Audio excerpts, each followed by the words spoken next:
Bobby in Pika, dobra sta prijatelja, vedno le naprej na zelene travnike. Bobby in Pika, ko posije sonce, vesela in smeje, odhitita v gori. Bobby in Pika, dobra sta prijatelja. Morska dogodivščina. Na poletni dan sta polž Bobby in Pikapolonica Pika našla čudovito pisano knjigo z zgodbicami. V njej so bile slike morja, ena bolj lepa od druge. Videla sta raznobarvne ribe, rake in školjke. In v njej je bila tudi neka čudna žival, ki je Bobby še nikoli ni videl. Imenuje se hobotnica, a tudi jaz še nisem videla resnične. Zakaj ne greva do morja? Je vprašal Bobby z navdušenim glasom. Daj no, Bobby, saj ne veva, kje je morje. Pridi z mano, vprašajva sovo, ona ve vse. Draga sova, ali nama lahko poveš, kako lahko prideva do morja? Zgraditi morata majhen čoln in se z njim zapeljati po studencu. Ta vaju bo popeljal do reke, reka pa teče naravnost v morje. Bobby in Pika sta se zahvalila sovi za nasvet in se nemudoma lotila dela. 3 navdušene sovice so jima pomagale zgraditi čoln. Ko sta se prijatelja vkrcala na čoln, so ju valovi nemudoma odnesli stran in majhen čoln je hitro plul proti morju. Hurra, je zavpil Bobby, proti morju! Veter ju je hitro nosil naprej, najprej po studencu in nato po reki. Ni trajalo dolgo, preden se je modro morje razprostrlo pred njima. Tukaj sva, je vzkliknil Bobby in pogumno skočil v vodo. Povlekel je čoln proti obali in ga privezal na palmo. Pridi, Pika, potopiva se na dnu morja, je rekel Bobby. In v morju sta našla resnične čudeže, videla sta raka ter mu sledila na površje. Oprosti, ali nama lahko poveš, kje bi lahko srečala resnično hobotnico? Je vprašala Pika. Zagrabita moje klešče, pokazal vama bo majhen otok, kjer hobotnica rada posede naokoli. Rak je pomagal 2 prijateljema do obale ter nemudoma izginil pod gladino. Bobby in Pika sta skočila za veliko skalo. Bila sta prestrašena. Hobotnica je bila veliko večja, kot sta si predstavljala, in jo je prestrašila. Hobotnica se je odločila. Pobrala je nekaj kamenčkov in jih začela žonglirati z 8 lovkami. Bobbyju in Piki je bilo to zelo všeč. Mala Pikapolonica in polž sta se počasi prikazala izza skale. Pridita, je rekla hobotnica. Pokazala vama bom najlepše kamenčke na tem otoku. Bobby in Pika ter hobotnica so hitro postali prijatelji. Čas je tekel hitro mimo na tem malem otoku. Čas je, da se odpraviva, je rekla Pika. Z Bogom, draga hobotnica, zelo lepo te je bilo spoznati. Z Bogom, je odgovorila hobotnica in podarila vsakemu prijatelju svetleč kamenček. Bobby in Pika sta se usedla na čoln in poskušala zapluti naproti toku. Vendar jima ni uspelo. Oh, ne, Bobby, ne moreva pluti proti toku, izkrcati se morava s čolna. Pika je bila res prestrašena. Vidiš, Bobby, sem ti rekla, da se ne bi smela odpraviti na tako dolgo potovanje, je nadaljevala Pikapolonica. Prav imaš, Pika. Nenadoma se je kamen začel premikati. Zakaj si tako žalosten, mali polž? Je vprašal kamen. Bobby se je začel smejati. To ni bil kamen, to je bila želva. Moji prijatelji mavrične ribe začenjajo svoje dolgo potovanje. Plavali bodo navzgor po studencu, vso pot do izvira. Prepričan sem, da vama bodo z veseljem pomagali ter vaju vzeli s sabo. Bobby in Pika sta se poslovila od želve ter se usedla na hrbet vodilne ribe. Ribe so se postavile v vrsto in se odpravile proti studencu. Ko je nastopil večer, so ribe že dosegle jaso, kjer je stala Pikapoloničina pikčasta hiška. Bobby in Pika sta se zahvalila ribam za pomoč, one pa so nadaljevale svojo pot. Vidiš, Pika, lepo je, če se vse dobro konča, je rekel polž modro. Bobby in Pika, dobra sta prijatelja. Kolo. Nekega poletnega dne je golob pismonoša prinesel Piki in Bibiju pošiljko. Ogromen paket je bil zavit v lep, rdeč papir, povezan z modrim trakom. Tudi sporočilo je bilo priloženo. Pika ga je prebrala. Stonoga je pisal: "Hura, kmalu nas bo obiskal. Pošilja nama to darilo."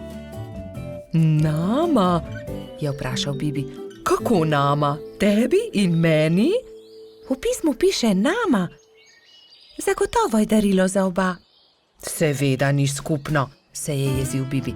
"Zagotovo ga pošilja meni, saj sem ga jaz za božič našel v snegu." "Jaz pa sem ga sprejela v hišico, jaz sem ga ozdravila, jaz sem mu kuhala čaj," je hitro povedala Pika. "Ampak jaz sem obral pravljico o črvih," je nadaljeval Bibi. Bibi in Pika sta začela vsak sebi vleči rdeč darilni paket. Rdeč papir ni dolgo zdržal, kmalu se je strgal na eni in drugi strani. Za papirjem se je pokazalo kolo. "Kolo!" je vzkliknil Bibi. "Zame bo ravno pravšnje." "Zame bo bolj primerno," je povedala Pika. "Prav, odnesi s seboj kolo, če si ga že tako želiš. Pametnejši popusti, osel pa se muči. Jaz sem pametna, ti si pa osel." Bibi se ni vdal.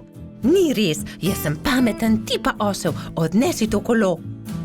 Na koncu ga ni odnesel nihče. Jezno sta odšla in pustila na pol odvito kolo na travniku. Kmalu so prišli Trod Baltazar in Metuljčica Rozi. "Poglej, kaj je to? Kolo!" je vprašal Baltazar. "Res je," odgovorila Rozi. "Tudi sporočilo je. Bibiju in Piki od Stonoge." "Odnesimo ga," je predlagal Baltazar. Dvignili so ga, da je ves darilni papir padel z njega in se smejali. "Poglej, to je kolo za dva lahko sedita gor." "Poskusiva," je rekel Baltazar.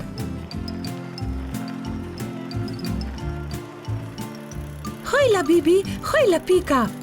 Pripeljali smo vajino kolo, ki sta ga pustila na travniku," je vzkliknila Rozi.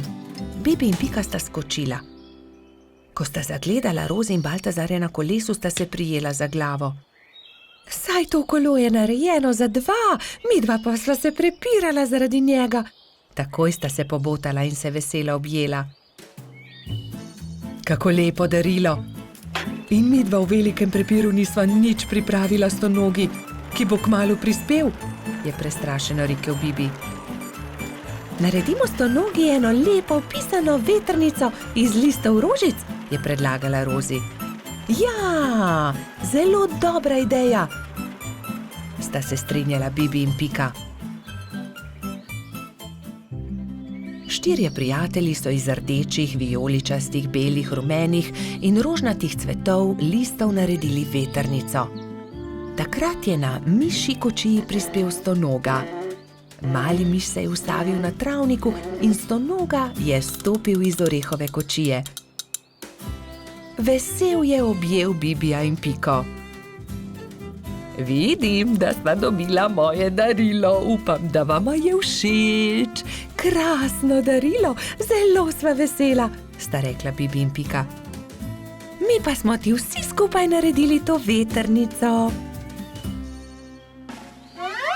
Stonoga je 10 dni ostal na obisku pri Bibiju in Piki. Hodili so na izlete z novim kolesom, peli, se igrali in dobro imeli.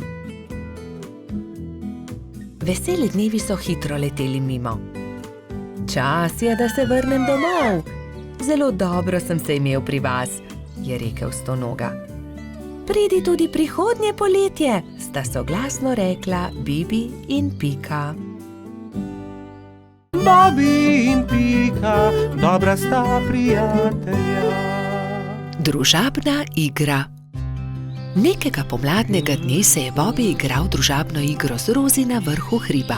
Na tabli se je vila dolga pot od miši do kosa sira.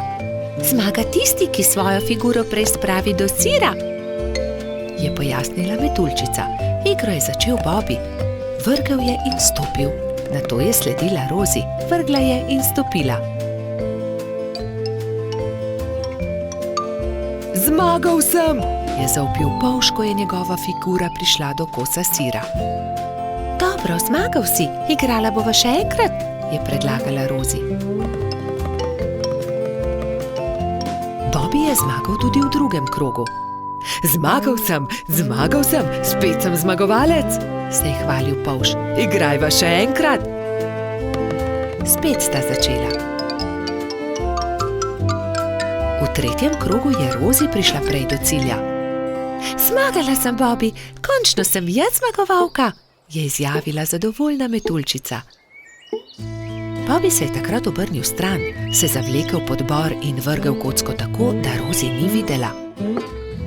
Vrgel sem 6, je dejal ponosno, vendar mu je Rozi odgovorila. Ne velja, Bobby, vrzi tako, da vidim tudi jaz? Ne. Da, vrzi znova, Bobby. Polž je vrgel znova, kocka je zdaj kazala 2. Bobby je zaostal in tudi v tem krogu je zmagala Rozi. Ne velja, hočem zmagati, to je prevara. Toda Bobby, to je ravno bistvo družabne igre. Enkrat zmaga eden, drugič drugi. Ne moreš vedno zmagati. Lahko, vedno hočem zmagati, je divjal Bobby in v jezi vrgel igro na tla.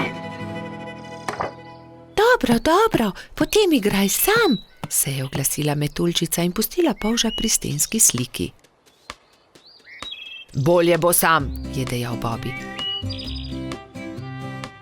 Vrgel je kocko, nato stopil, znova vrgel in znova stopil in po vrsti zmagal v vseh krogih. Vendar se je hitro naveličal igre. Poleg sebe je posadil svojega medvedka, vendar medvedek ni bil vznemirljiv nasprotnik. Končno se je Bobby odpravil poiskat Rozi. Ni dobro igrati sam, si je mislil žalostno. Metuljčica se je na travniku ravno kartala s Piko, Gumbijem in Baltazarjem. Se lahko pridružim, je plašno vprašal Bobby. No, veš, Bobby, če se nam pridružiš, ni nujno, da bo zmagal in ne bi rada, da tudi karte vržeš ob tla. Rozi je zavpila za njim. Bobby, lahko se pridružiš, vendar le, če obljubiš, da ne boš jezen, če ne bo zmagal. Dobro je, no, se je strinjal Bobby in že tekel k drugim. Kartali so do teme, enkrat je zmagal Bobby, drugič Rozi, vendar so tudi Gumbi, Baltazar in Pika zmagali po krog. Bobby je bil srečen, da se lahko igra s prijatelji in ni bil jezen, če ni zmagal. Nenadoma je priletel rogač Gašper in vzkliknil od zgoraj. Poglejte, izrezljal sem palice, pridite, zakurimo ogenj, specimo jabolka. Ta zamisel je bila všeč vsem. Prišel je tudi koloradski hrošč Bajsi. Jabolka so narezali, nabodli na palice in ko je od ognja ostala le žerjavica, so začeli peči sadje. Spekli in pojedli so vse jabolčne kolobarje. Bobby je svoj zadnji jabolčni kolobar dal Rozi. Zelo rad bi povedal kaj prijaznega metuljčici, vendar je na koncu le rekel: Izvoli, tebi ga dam. Ko je jabolk zmanjkalo, so palice pridržali v žerjavici in nato z njimi s svetlečo konico risali vzorce po temnem nebu.